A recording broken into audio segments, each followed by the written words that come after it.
श्री वृंदावन धाम bridge की एक ऐसी पावन भूमि है जहां आने मात्र से ही सभी पापों का नाश हो जाता है। यहां आकर हर कोई श्री बांके बिहारी जी के दर्शन कर अपने को कृतार्थ करना चाहता है। मान्यता है कि वृंदावन में स्थित श्री बांके बिहारी जी मंदिर का निर्माण स्वामी श्री हरिदास जी के वंशजों के सामूहिक प्रयास से सन 1921 के लगभग किया गया।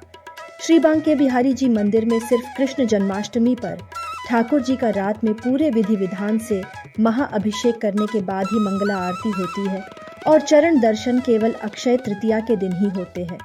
ऐतिहासिक तथ्यों के अनुसार हरिदास जी एक दिन वह प्रातः काल स्नान करके अपनी कुटिया में लौटे तो उन्होंने देखा कि उनके बिस्तर पर कोई सोया हुआ है। उनकी दृष्टि कमजोर हो चुकी थी, इसीलिए वह ठीक से देख नहीं पाए और उनके आते ही वह सोया हुआ व्यक्ति वहां से उठकर चला गया।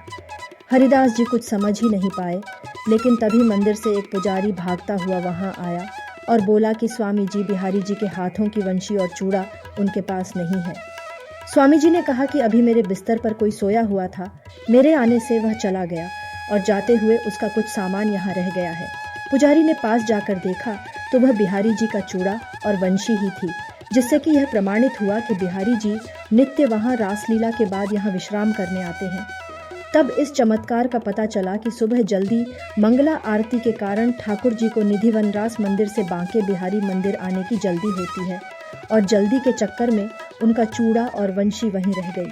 तभी से यह निर्णय किया गया कि ठाकुर जी बांके बिहारी मंदिर में बाल रूप में हैं और मंगला आरती से उनकी नींद में विघ्न पड़ता है, इसलिए यहाँ प्रातः मंगला आरती नहीं की जाती है।